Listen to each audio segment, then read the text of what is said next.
Bien, buenas noches. ¿Alcanzan a ver el Power? Sí, profe, se ve. Sí, Sí, profe, se ve. Muy bien. Bueno, a ver, un segundito.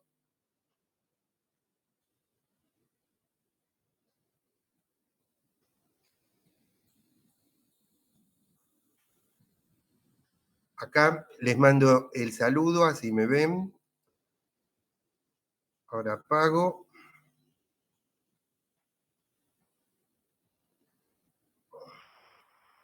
Un segundito. Ahí vamos a poner.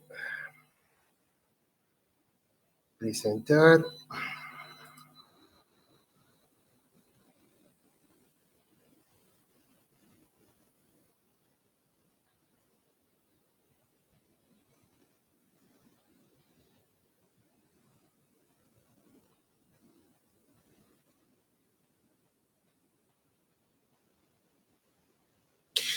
Bueno, bien.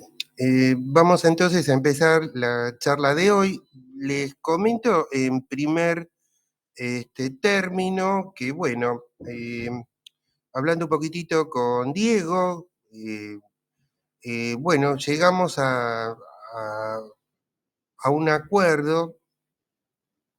Un minutito que voy a hacer entrar a alguien.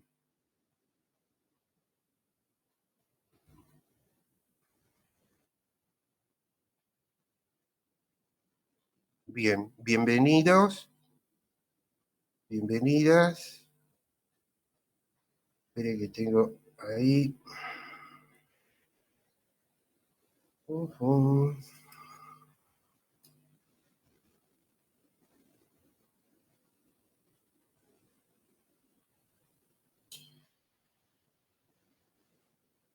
Bien, entonces, como les decía, bueno, hablando un poquitito, digamos, con Diego, bueno, le comentaba la posibilidad de poder realizar este tipo de encuentros a través de esta manera, o sea, en forma virtual. Y bueno, él me comentó que, bueno, hasta el momento no habría ningún problema, así que podríamos ir siguiendo, porque, bueno, pensamos también que esto podría llegar a ser también una comodidad, una ayuda a ustedes en lo que se refiere a lo que podamos charlar en este espacio. Igualmente, esto no quiere decir que si hay que reforzar o algo presencial, bueno, lo vamos a poder armar. Así que bienvenidos, bienvenidas, espero que estén ustedes bien, de la mejor forma posible. Y bueno, y mi idea en este encuentro es continuar un poco trabajando con el material que estuvimos viendo hasta ahora. O sea, recuerden que la idea es de que ustedes vayan conociendo en una mayor profundidad aquellos medicamentos preparados que se utilizan para, digamos, las situaciones de enfermedad más frecuentes, pero para poder llegar a entenderlo esto, antes a veces de hablar de un preparado que tiene que ver o de un medicamento específico, es necesario, bueno, primero conocer algunos aspectos que tienen que ver con la fisiología y después los aspectos referidos o vinculados a enfermedades. Nosotros ahora en estas charlas estamos transitando todas las, digamos, las patologías que están vinculadas a las cardiopatías isquémicas, o sea, con ello vamos a hablar de la angina de pecho, del infarto agudo de miocardio, vamos a también hablar después más adelante también un poquito más de los factores de riesgo, y bueno, y siempre después enfocado desde el punto de vista medicamentoso. Eso es lo que nosotros acá, por lo menos esta es mi pretensión. Ustedes por ahí, si pispearon un poquitito el material que este último que les brindé, van a ver que también en la segunda parte hay toda una manera de poder trabajar en la prevención y el tratamiento de estas enfermedades que está vinculado con la actividad física. Pero bueno, esto no es específicamente, como les decía, nuestro objetivo. Entonces, yendo un poquitito más al tema, vamos a ver que una definición de coronariopatía, decimos que es la incapacidad de las arterias coronarias de irrigar correctamente al miocardio excitoconductor o al contráctil, con la consiguiente hipoxia o anoxia en un determinado territorio del corazón con la correspondiente disfunción del mismo. ¿Esto qué significa? Ustedes recuerden que nosotros, en, digamos, ponencias anteriores, habíamos charlado un poquitito de estas arterias, que eran las arterias coronarias. Estas arterias que ustedes ven acá son las que dan irrigación al corazón. Entonces, el problema en una coronariopatía es que en estos territorios sanguíneos se van a producir procesos de obstrucción, o sea, el paso normal de la sangre se ve impedido por algo, ¿eh? Algo que puede ser referido a una necesidad por ejemplo, de evitar la formación de lo que se llama una placa ateromatosa. Entonces uno eso lo puede por ahí combatir con medicación que tenga que ver con reducción de los niveles del colesterol, reducción de los niveles de los triglicéridos. Bueno, eso lo vamos a ir viendo charlando, pero el problema pasaría entonces por estas arterias que son arterias coronarias. Y bueno, y cuando está diciendo en esta definición correctamente el miocardio excitoconductor, el excitoconductor, les recuerdo, es el miocardio que tiene que ver con la función del marcapaso, o sea, de formación del estímulo nervioso que va a permitir que nuestro músculo cardíaco se pueda contraer durante las 24 horas del día. Eso es una característica propia del tejido cardíaco. Esa manera de generar un estímulo propio es lo que se llama función de marcapaso. Tal vez ustedes esto lo escucharon desde alguna patología de alguien que por ahí tenía algún trastorno de la conducción y había que colocarle externamente un marcapaso. Bueno, eso es cuando no funciona nuestro marcapaso interno. ¿Qué quiere decir? Para hacerlo sencillo, el músculo cardíaco tiene una serie de conexiones que siguen una determinada ruta, no vamos a entrar demasiado en detalle en eso, igualmente tienen un material, que este mismo material, hay partes que habla sobre el mismo, pero que va a ser un recorrido dentro del músculo cardíaco, un recorrido que uno no lo puede ver macroscópicamente, o sea, no lo podés ver sacando, qué sé yo, una ecografía, una tomografía del corazón, sino que la única forma de poder evaluarlo y darte cuenta que existe es haciendo registros eléctricos. De esos registros eléctricos, tal vez el más conocido por ustedes es el electrocardiograma, pero también, por ejemplo, a veces se puede hacer un electrocardiograma de esfuerzo, ¿eh? Que es lo que habitualmente se conoce con el nombre de ergometría. Pero eso me da un registro eléctrico, y este registro eléctrico es muy importante porque a mí me está diciendo cómo internamente se está generando ese impulso cardíaco para que posteriormente el músculo cardíaco se pueda contraer. Hay una especie de ley dentro de la fisiología cardíaca que dice que en condiciones normales siempre primero tiene que llegar un impulso eléctrico a algún área del corazón, aurículas, ventrículos, y una vez que llegó ese impulso eléctrico, que en cierta forma lo que hace es despolarizar, hace como que se pueda generar la excitación necesaria para que se produzca después la contracción cardíaca, lo que ustedes ven o que habrán estudiado como sístole y diástole.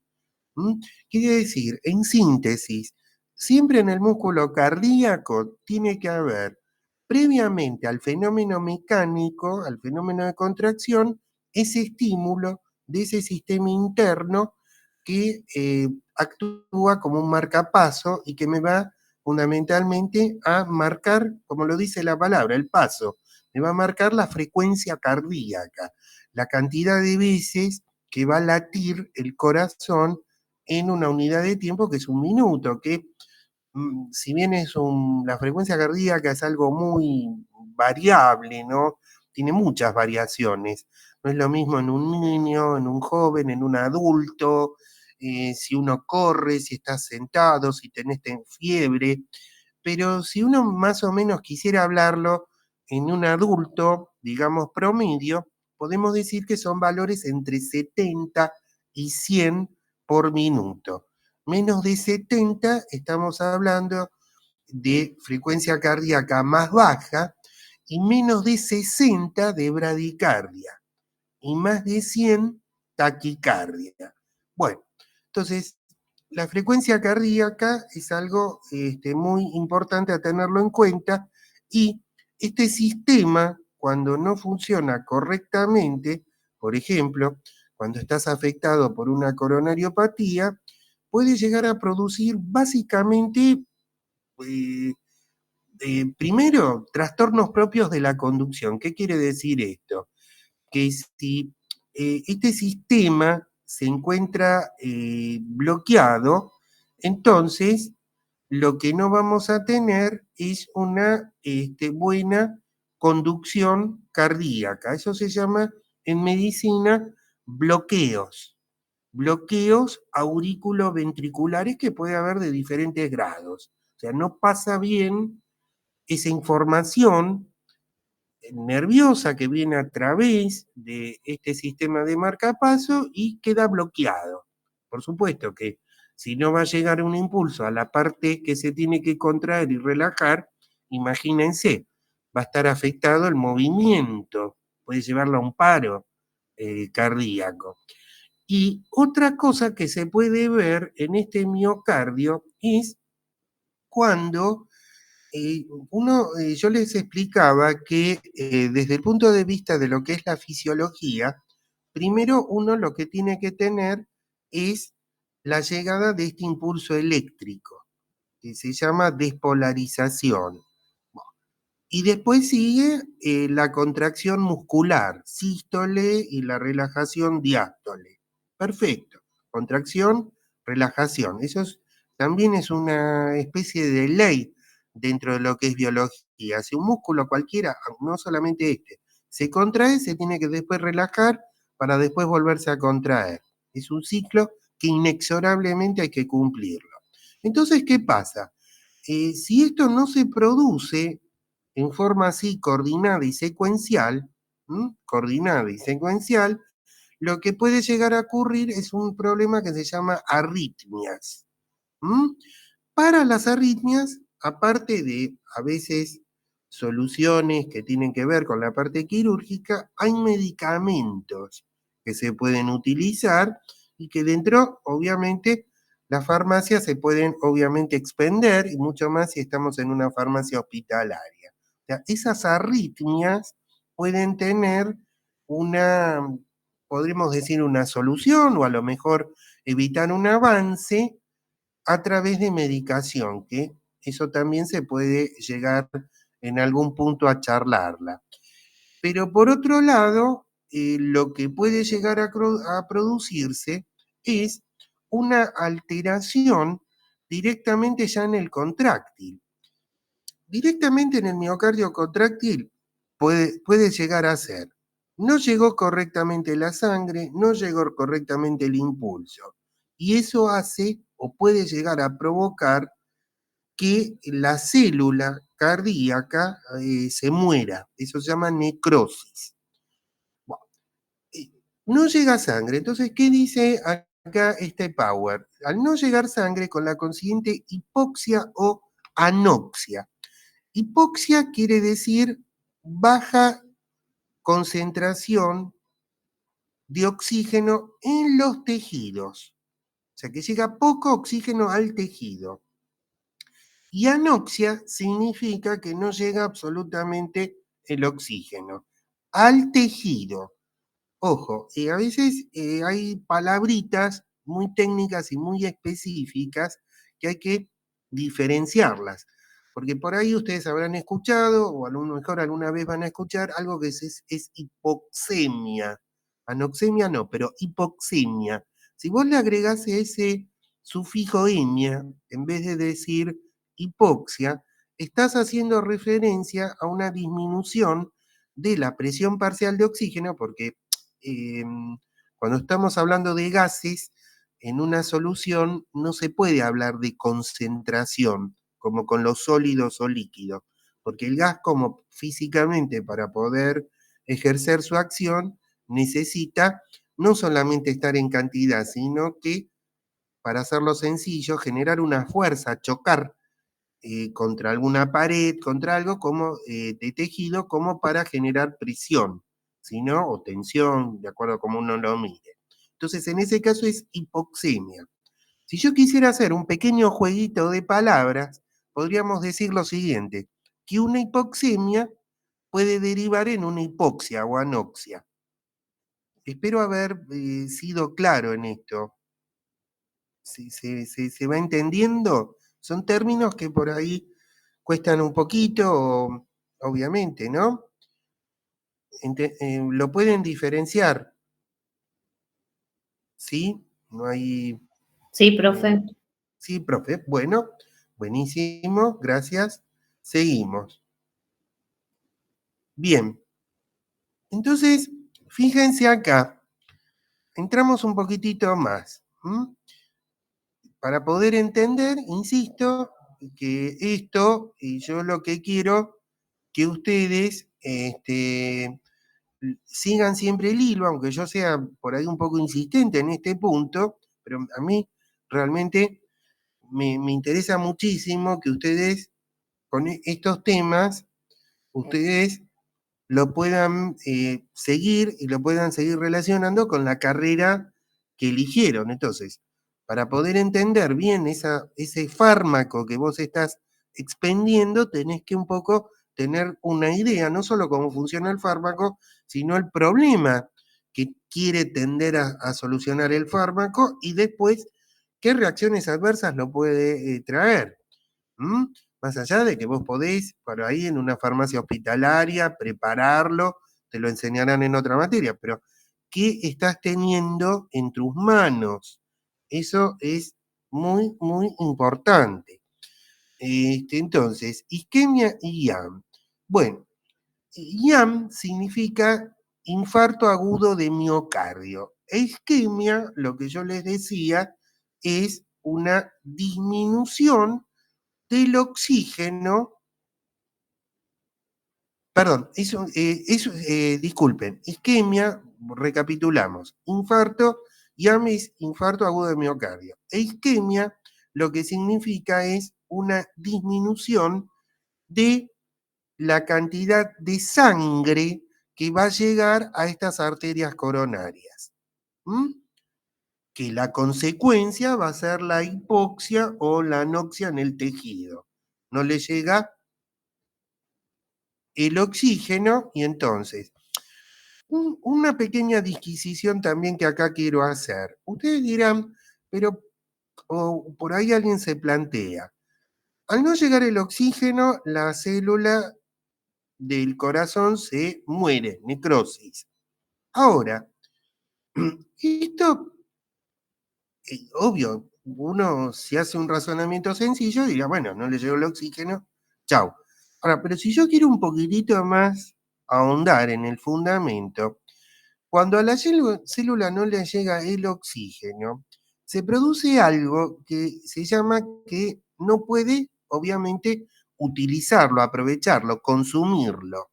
Pero ¿qué significa esto de no poder consumir el oxígeno? Significa que esa célula no puede producir energía. Por ahí yo hablé algo alguna vez de una molécula que es el ATP, la energía, que está en el interior de la célula. Entonces, en última instancia, cuando vos hablas haces una lectura, bueno, no llega oxígeno, obvio, es una célula que se muere. Pero, ¿por qué pasa esto? Y porque no llega oxígeno, claro. Pero ¿por qué?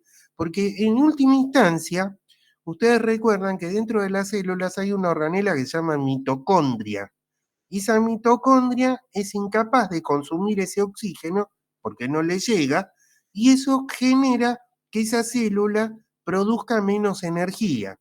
Y si produce menos energía, obviamente que su metabolismo va a terminar alterado, no va a poder cumplir con las funciones metabólicas que tiene la célula y eso es incompatible con la vida. Pero ahí viene un poco la raíz de este problema. Entonces, la falta de parcial de irrigación es isquemia, entonces, ¿qué, qué puede implicar? Acá quiero un poquitito aclarar este párrafo. Parcial isquemia es cuando no hay obstrucción total de las mismas. No, en realidad quiero aclararlo un poquitito. Aunque sea una obstrucción parcial, parcial quiere decir un pedacito que yo voy que agarrar del problema de las arterias. Y total es cuando toda una rama está obstruida. Pero cuando,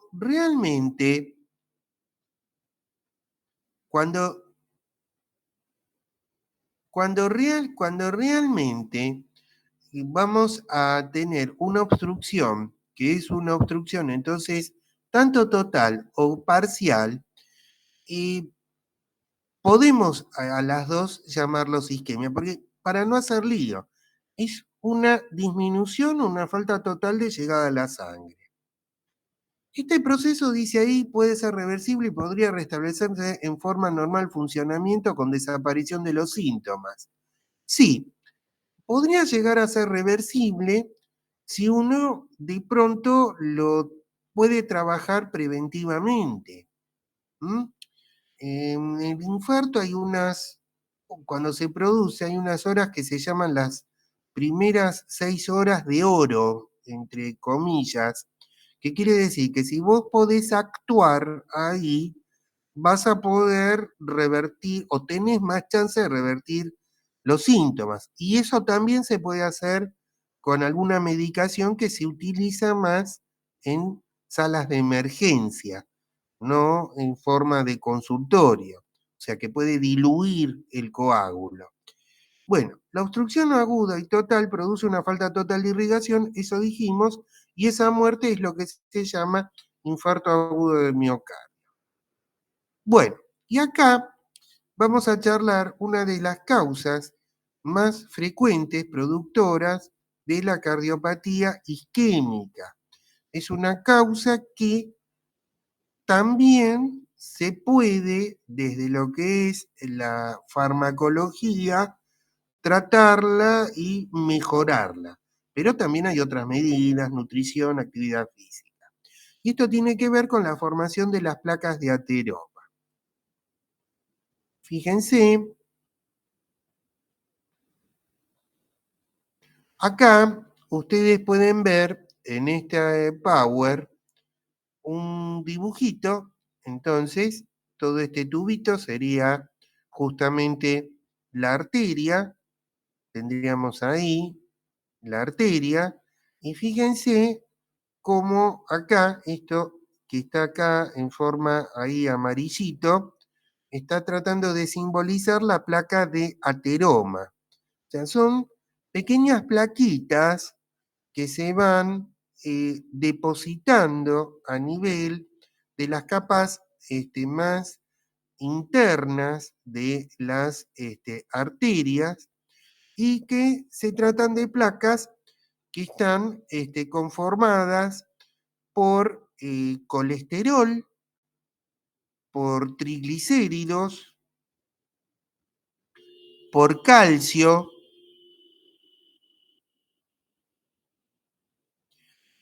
por algunos factores que son los factores de la coagulación, como por ejemplo fibrinógeno,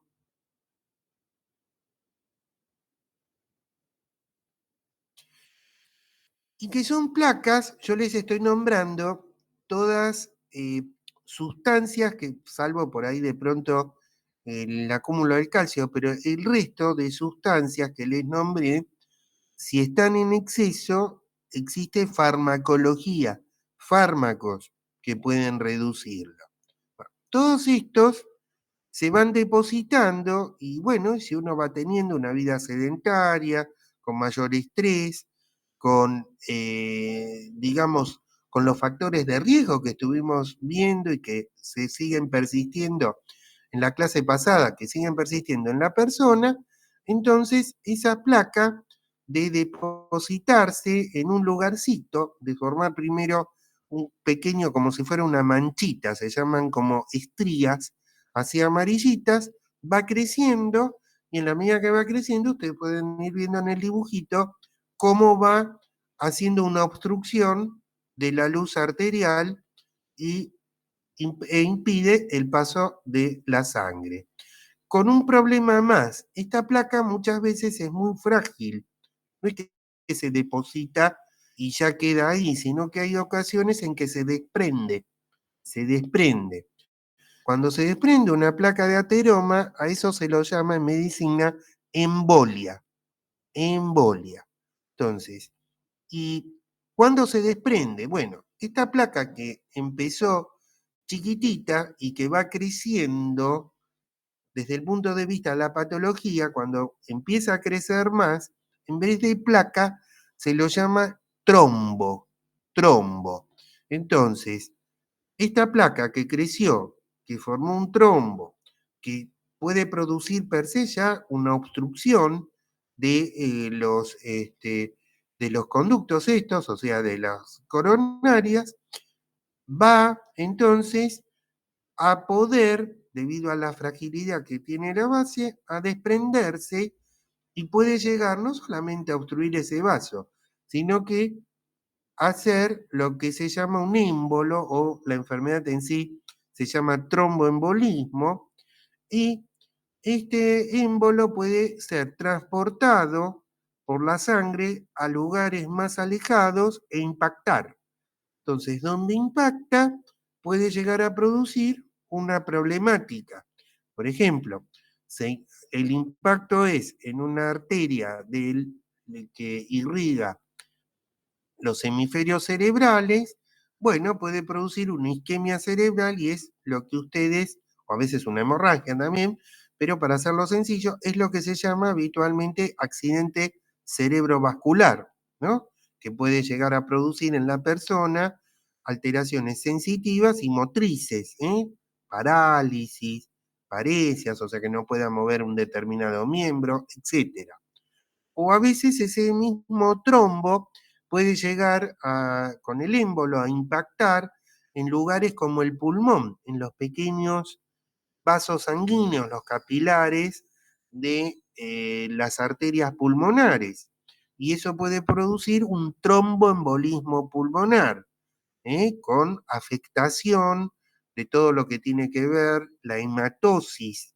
Entonces, imagínense las consecuencias que eso puede llegar a traer.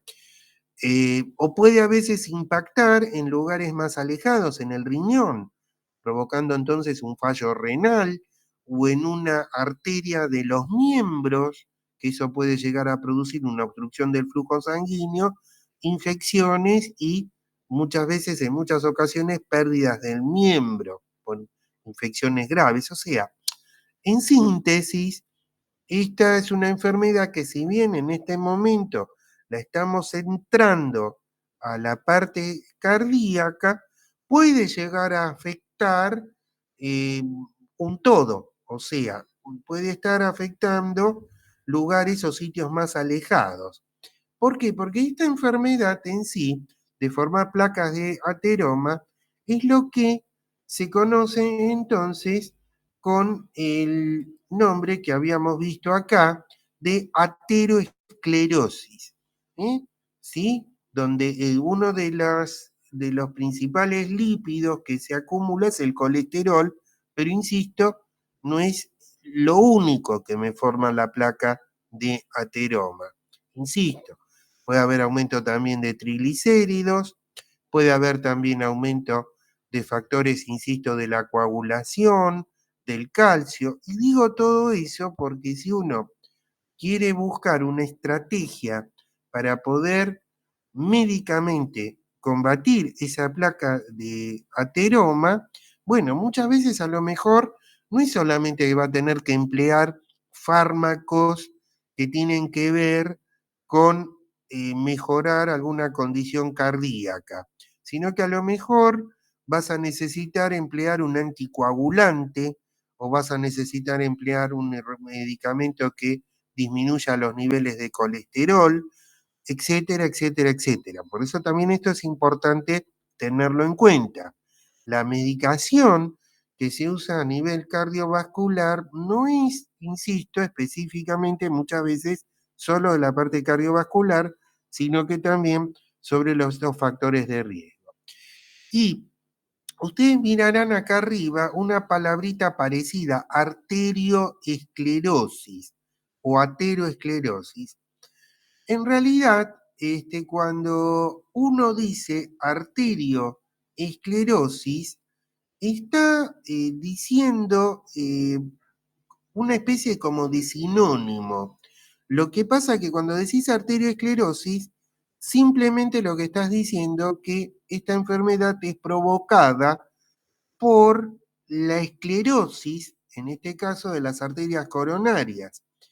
¿Qué quiere decir esclerosis en las arterias coronarias? Bueno, si una arteria cuando circula la sangre, tiene que ir la sangre circulando libremente y de pronto se encuentra con una placa de ateroma, esa circulación se detiene y ese segmento que fue tomado por el ateroma es un segmento, lo que fue entonces tomado por el ateroma, es un segmento que la arteria pierde esa capacidad elástica que tiene. Ustedes piensen que cualquier arteria y muchas más, las arterias grandes,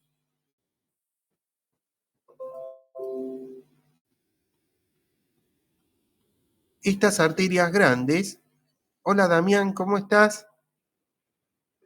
Hola, Hola profesor. Damián, ¿todo bien? Todo bien, todo bien. Me alegro escucharte.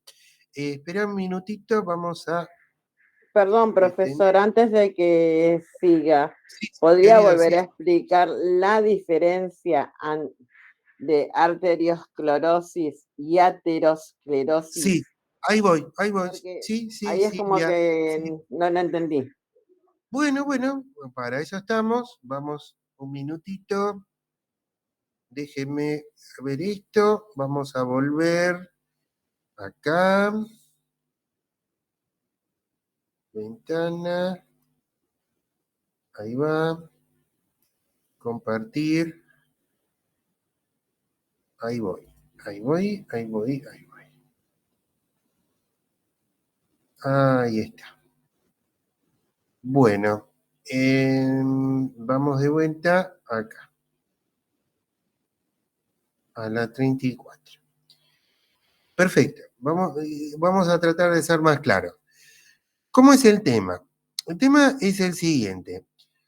Cuando uno dice aterosclerosis, es porque ya con ese término lo que quiere significar es que el problema se origina por el depósito de esa placa de ateroma.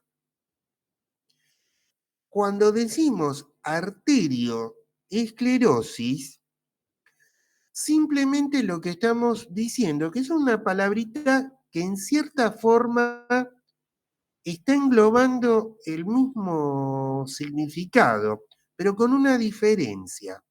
Si uno dice ateroesclerosis, entonces uno ya piensa que la causa es el ateroma, porque me lo dice el mismo prefijo, acá. En cambio, si yo digo arterioesclerosis, yo simplemente lo que estoy tratando de decir ahí, que es un problema de una arteria, porque no digo el prefijo atero. Ahora, las dos comparten, fíjense, esta sería la parte del sufijo, esclerosis. Ahí están los dos igual. ¿Por qué? Porque si yo solamente digo arterioesclerosis, lo que trato solamente de significar que la arteria se volvió más dura, se esclerosó. Pero con esa palabrita no estoy pudiendo definir o empezar a definir la causa. Solo digo arterioesclerosis, quiere decir una arteria endurecida. Esclerosis quiere decir eso. Como cuando la sangre tiene que ir circulando a través de los vasos sanguíneos, lo tiene que hacer con una gran libertad y con las paredes que sean lo suficientemente elásticas para que ese volumen sanguíneo pueda ir circulando. Por eso se llama aparato o sistema circulatorio. Entonces, si se encuentra con este problema y un sector está endurecido, la circulación se detiene. Eso es arterioesclerosis. Tengo menos fibras elásticas y se endureció. Me dice que se endureció. Ahora, si uno empieza a preguntar por qué se endureció, yo tendríamos que hablar de ateroesclerosis. Cuando decís la palabra ateroesclerosis, le agregás a la palabra esclerosis digamos, una idea del origen del problema, que en el primer término no lo tengo. Lo que pasa es que habitualmente y en el lenguaje corriente se suelen usar estos dos términos. Pero si yo quiero subdiferenciar, este de acá arriba lo único que me dice arteria endurecida. Este de acá abajo me está diciendo, sí, es una arteria endurecida, pero por un ateroma. ¿Quedó un poco más claro? Sí, profe. Bien. Y quiero aclarar algo también esto de lo que quiere decir endurecido. Endurecido en este caso quiere decir, la palabra en medicina sería fibrosis. ¿Qué quiere decir esto? Quiere decir que es una zona que perdió las propiedades elásticas. ¿Qué quiere decir en física cuando uno habla de algo elástico?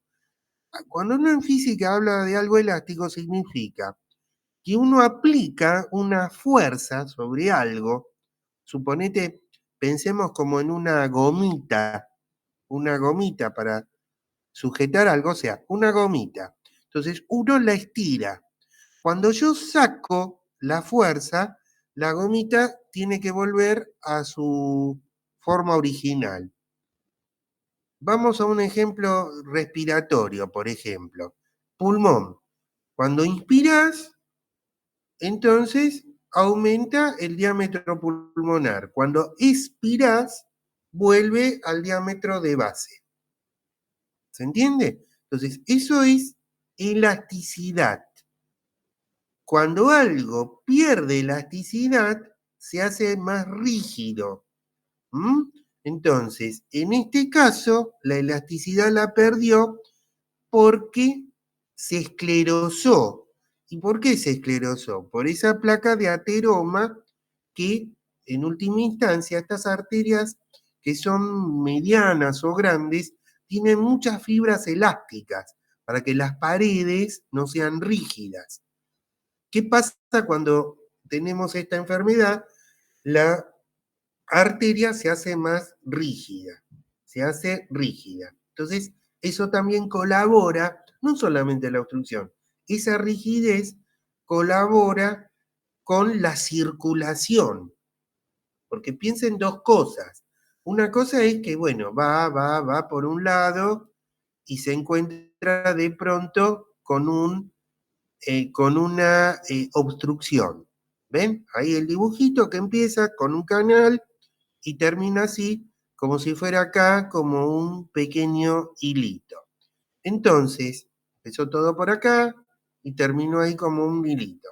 Entonces, por un lado es la obstrucción, pero en la zona donde hay obstrucción hay también rigidez.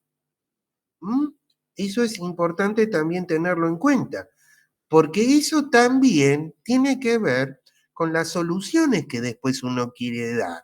Porque de pronto por ahí un fármaco me puede ayudar a combatir esa placa de ateroma, pero a lo mejor esa rigidez en que quedó no me lo puede totalmente solucionar.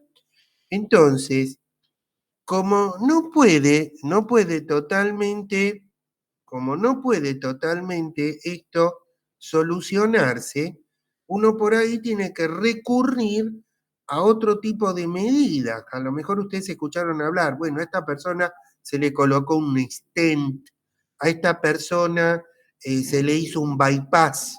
Bueno, entonces, la idea esa es fundamentalmente que muchas cosas se pueden resolver con medicación, todas siempre se van a poder resolver con actividad física, o mejor dicho, no resolver, sino mejorar muchísimo, y otras por ahí van a necesitar soluciones de tipo quirúrgica.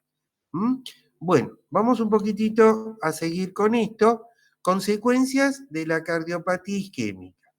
Las consecuencias de la cardiopatía isquémica son la angina de pecho. Estas son ya enfermedades. Infarto agudo de miocardio, que quiere decir con necrosis o muerte celular, y muerte súbita. Entonces, estas son las consecuencias que nosotros, una vez que las reconocemos, tratamos, por ejemplo, con fármacos, de mejorarlo. Entonces, si uno ya sabe cuál es el mecanismo, va a poder empezar a pensar por dónde puede llegar a ir viniendo o intentar hacer la solución. Bueno, y básicamente, angina de pecho, infarto agudo, ahora vamos a hablar un poquitito más, pero me quiero detener en algo que es la muerte súbita. La muerte súbita es una muerte que sucede en forma inesperada. ¿Está? O sea, es una muerte que viene en forma inesperada. Yo un poco tengo que establecer una autocrítica a colocar muerte súbita en este Power y dándoles a ustedes esta charla. ¿Por qué? Porque la muerte súbita de por sí es algo que uno no se lo espera.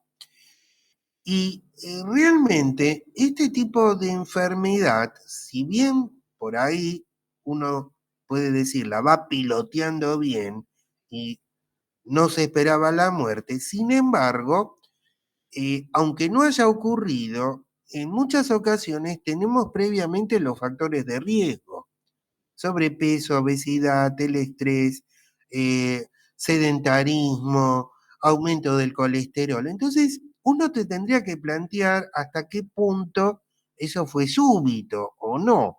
Es como para también pensarlo, debatirlo, discutirlo, porque hubo elementos.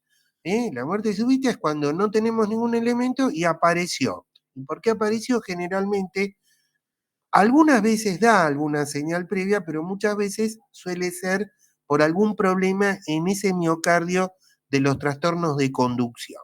Bueno, los otros son angina de pecho y, como decimos, infarto agudo. Vamos un poquitito a ir. Bueno, esta es una clasificación que se usa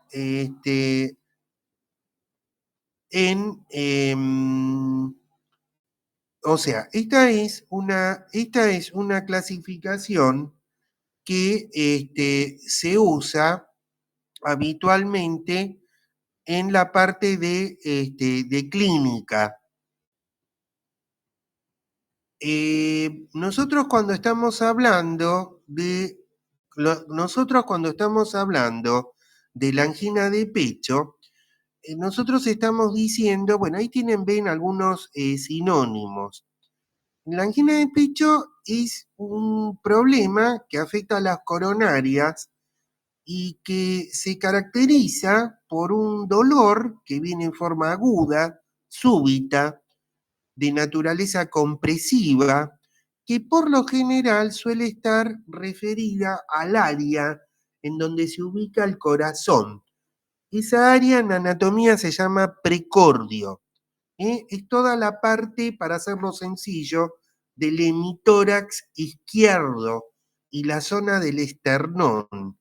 Ustedes recuerden que el corazón está ubicado por detrás de ese esternón, porque vos tenés el hueso por adelante.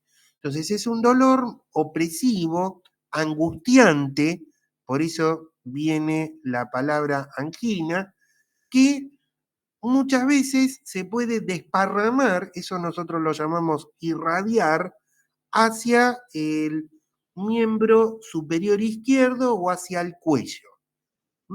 Muchas veces es invalidante, o sea que la persona no puede continuar con la actividad que está realizando, se exacerba mucho más en situaciones de temperaturas frías y muchas veces esto va a aparecer vinculado con la actividad física, con el caminar, con correr, con levantar algún objeto pesado. O sea, estas son las características generales, pero que esta angina y este dolor, por lo general, a diferencia del infarto agudo de miocardio, es de una duración más breve, o sea, es de una duración que no va a exceder entre los 5 y 10 minutos, entonces puede pasar, pero después, durante el día, vuelve después a reiterarse. O sea, vos podés tener muchos de estos episodios de corta duración y vuelve después a reiterarse. Desde la parte médica, esto se clasifica en Angor de reciente comienzo. Angor de reciente comienzo quiere decir la primera vez que sufriste este episodio que les estoy contando. Después, en Angor o angina estable, estable quiere decir que digamos, el patrón del dolor y las características se van manteniendo a lo largo de de la evolución de esta enfermedad. Puede haber diversas clases de acuerdo a la intensidad del dolor. La número 4 es, digamos, la más invalidante, o sea, directamente que te impide hacer cualquier actividad, aunque sea mínima.